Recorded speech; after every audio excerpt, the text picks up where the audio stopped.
ವಿರುದ್ಧ ರಾಜ್ಯಪಾಲರಿಂದ ಪ್ರಾಸಿಕ್ಯೂಷನ್ಗೆ ಅನುಮತಿ ಏನಿದೆ? ಮುಖ್ಯಮಂತ್ರಿ ಸಿದ್ದರಾಮಯ್ಯನವರ ವಿರುದ್ಧ ಎಫ್ಐಆರ್ ಸಾಧ್ಯತೆ ಇದೆ. ಸೊ ಮುಖ್ಯಮಂತ್ರಿ ಸಿದ್ದರಾಮಯ್ಯ ಮುಂದಿರುವಂತಹ ಆಯ್ಕೆ ಏನು ಅನ್ನುವಂಥದ್ದನ್ನ ನೋಡೋಣ. ಸಂಕಷ್ಟದ ಸುಳಿಯಿಂದ ಸಿಎಂ ಪಾರಾಗೋದು ಸಾಧ್ಯನಾ ಅಂತ ಹೇಳಿ ಕೋರ್ಟ್ ಸ್ಟೇ ಕೊಡಬೇಕಾಗುತ್ತೆ. ಹಿರಿಯ ವಕೀಲರು ಈ ಬಗ್ಗೆ ಹೇಳೋದೇನು? ಅತಿ ಮುಖ್ಯವಾಗಿ ಹಿರಿಯ ವಕೀಲರು ಈ ಬಗ್ಗೆ ಹೇಳುವಂಥದ್ದು ಏನು ಅನ್ನೋದನ್ನ ನೋಡೋಣ. ಮುಖ್ಯಮಂತ್ರಿ ಸಿದ್ದರಾಮಯ್ಯನವರ ವಿಚಾರದಲ್ಲಿ ಈಗ ಪ್ರಾಸಿಕ್ಯೂಷನ್ಗೆ ಅನುಮತಿ ಕೊಟ್ಟ ನಂತರ ಬಿ.ವಿ. ಆಚಾರ್ಯ ಅವರು ಮಾತನಾಡಿದ್ದಾರೆ. ನನ್ನ ಸಹೋದ್ಯೋಗಿ ಮಾತನಾಡಿಸಿದ್ದಾರೆ. ಅವರನ್ನ ಏನು ಹೇಳಿದ್ದಾರೆ ನೋಡೋಣ. ಸಿಎಂ ಸಿದ್ದರಾಮಯ್ಯನವರ ವಿರುದ್ಧ ಪ್ರಾಸಿಕ್ಯೂಷನ್ಗೆ ಅನುಮತಿ ನೀಡಿ ರಾಜ್ಯಪಾಲರು ಅನುಮತಿ ನೀಡಿರುವಂಥದ್ದು. ಈ ಸಂಬಂಧಪಟ್ಟ ಹಾಗೆ ಮಾತಾಡೋದಕ್ಕೆ ಹಿರಿಯ ವಕೀಲರಾದ ಬಿ.ವಿ. ಆಚಾರ್ಯ ಅವರು ನಮ್ಮ ಜೊತೆ ಇದ್ದಾರೆ. ಸರ್, ಈಗ ಇವ ರಾಜ್ಯಪಾಲರು ಅನುಮತಿ ಕೊಟ್ಟಿರುವಂಥದ್ದು ನೀವು ಹೇಗೆ ನೋಡ್ತೀರಾ ಸರ್ ಈ ಪ್ರಕರಣ? ನೋಡಿ, ರಾಜ್ಯಪಾಲರು ಅನುಮತಿ ಕೊಟ್ಟದ್ದು ಮುಖ್ಯವಾಗಿ under section 17A of the prevention of corruption act.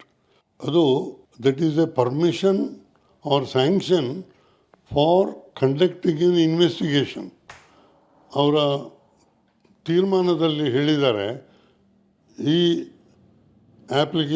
Petitions file ಮಾಡಿದ್ದು ಡಾಕ್ಯುಮೆಂಟ್ಸನ್ನೆಲ್ಲ ನೋಡಿ ನನಗೆ ಮನವರಿಕೆ ಆಗಿದೆ ಏನಂತ ಹೇಳಿದರೆ, ಈ ವಿಷಯದಲ್ಲಿ ಒಂದು ನಿಷ್ಪಕ್ಷಪಾತವಾದ ತನಿಖೆ ಅಗತ್ಯ ಇದೆ ಅಂತ.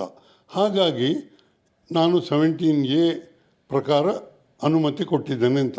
17A ಸೆಕ್ಷನ್ ಇರುವುದು police officers prevention of corruption act cases investigate ಮಾಡಬೇಕಾದ್ರೆ ಕಾಂಪಿಟೆಂಟ್ ಅಥಾರಿಟಿದು ಪರ್ಮಿಷನ್ ಬೇಕು. ಆ ಪರ್ಮಿಷನ್ ಇಲ್ಲದೆ ಅವರು ಇನ್ವೆಸ್ಟಿಗೇಟ್ ಮಾಡಲಿಕ್ಕೆ ಆಗೋದಿಲ್ಲ. ಈಗ ಆ ಪರ್ಮಿಷನನ್ನು ಗವರ್ನರ್ ಕೊಟ್ಟಿದ್ದಾರೆ.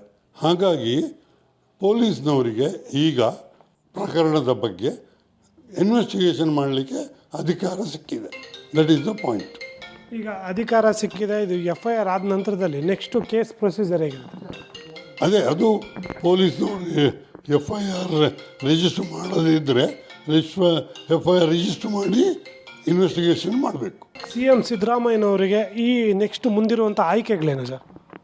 ಯಾರಿಗೆ ಆದರೂ ಒಂದು ಸ್ಯಾಂಕ್ಷನ್ ಕೊಟ್ಟರೆ ಅದನ್ನು ಇಂಟರ್ಫಿಯರ್ ಮಾಡುವ ಅಧಿಕಾರ ಇರೋದು ಹೈಕೋರ್ಟ್ ಮತ್ತು ಸುಪ್ರೀಂ ಕೋರ್ಟಿಗೆ ಮಾತ್ರ, ಬೇರೆ ಯಾರಿಗೂ ಅಧಿಕಾರ ಇಲ್ಲ.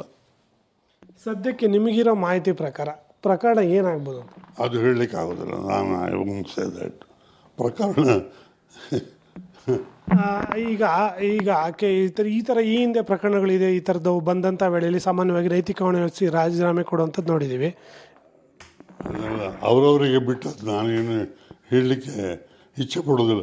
ಕಾನೂನಿನಲ್ಲಿ ಒಂದು ಇನ್ವೆಸ್ಟಿಗೇಷನ್ ಇದ್ದ ಕೂಡಲೇ ರಿಸೈನ್ ಮಾಡಬೇಕು ಅಂತ ಏನಿಲ್ಲ, ಕಾನೂನು ಪ್ರಕಾರ ಇಲ್ಲ. ಬಟ್ ಎಷ್ಟೋ ಕೇಸ್ನಲ್ಲಿ ಅವರಾಗಿ ಮಾರಲ್ ಗ್ರೌಂಡ್ಸ್ನಲ್ಲಿ ಅಂತ ರಿಸೈನ್ ಮಾಡಿದ್ದಾರೆ. ಕೇಜ್ರಿವಾಲ್ ಅವರು ರಿಸೈನೇ ಮಾಡಲಿಲ್ಲ, ಜೈಲಿನಲ್ಲಿ ಕೂತ್ಕೊಂಡು ಚೀಫ್ ಮಿನಿಸ್ಟರ್ ಆಗಿ ಫಂಕ್ಷನ್ ಮಾಡ್ತಾ ಇದ್ದಾರೆ. So on that point legally a CM is not bound to resign merely because there is an investigation. ಈಗ ಕಾಂಗ್ರೆಸ್ ಅವರು ಒಂದು ಆರೋಪ ಮಾಡುವಂಥದ್ದು, ರಾಜ್ಯಪಾಲರಿಗೆ ಈ ದೂರು ಕೊಟ್ಟ ತಕ್ಷಣ ಅವತ್ತೇ ಇವರು ಏನೋ CM ಅವ್ರಿಗೆ ಸಮನ್ಸ್ ಉತ್ತರ ಕೊಡಬೇಕಂತ ಶೋಕಾಸ್ ನೋಟಿಸ್ ಕೊಡ್ತಾರೆ. ಅದನ್ನ ಪರಿಶೀಲನೆ ಮಾಡಿಲ್ಲ ಅಂತ. ಅದರ ವಿಷಯ ಎಲ್ಲ ನಾನು ಏನು ಹೇಳಲಿಕ್ಕೆ ಇಚ್ಛೆ ಪಡೋದಿಲ್ಲ. There all facts. ನಾನು ಕಾನೂನಿನ ಬಗ್ಗೆ ಮಾತ್ರ ಹೇಳ್ತಾನೆ ಬಿಟ್ಟು ಫ್ಯಾಕ್ಟ್ಸ್ನಲ್ಲಿ ನಾನು ಹೇಳಲಿಕ್ಕೆ ಇಚ್ಛೆ ಪಡೋದಿಲ್ಲ. ಬಿಕಾಸ್ ನಮಗೆ ಅದು ಫ್ಯಾಕ್ಟ್ಸ್ ಗೊತ್ತಿಲ್ಲ. ನಾವು ಆ ಡಾಕ್ಯುಮೆಂಟ್ಸ್ ಎಲ್ಲ ನೋಡಲ್ಲ, ಯಾವ ದಿವಸ ಏನೆಲ್ಲ ಆಗಿದೆ ಅಂತ ಗೊತ್ತಿಲ್ಲ. ಈಗ ಗವರ್ನರ್ ಆರ್ಡರ್ ಒಂದು ಕಾಪಿ ಉಂಟು, ಅದರ ಆಧಾರದಲ್ಲಿ ನಾನು ಹೇಳ್ತೇನೆ ಅಷ್ಟೇ. ಕಾನೂನಿನ ವಿಷಯ ಬಿಟ್ಟು ಫ್ಯಾಕ್ಟ್ಸ್ನಲ್ಲಿ ಹೇಗೆ ಆಗ್ಬೋದು ಏನು ಅಂತ ಹೇಳೋ ವಿಚಾರ ನಾನು ಹೇಳೋದು ತಪ್ಪಾಗ್ತದೆ. ಇದು ಹಿರಿಯ ವಕೀಲರಾದ ಬಿ.ವಿ. ಆಚಾರ್ಯ ಹೇಳುವಂಥದ್ದು. ಕ್ಯಾಮರಾಮನ್ ಯಶವಂತ್ ಜೊತೆ ಉಮೇಶ್, ಪಬ್ಲಿಕ್ ಟಿವಿ, ಬೆಂಗಳೂರು.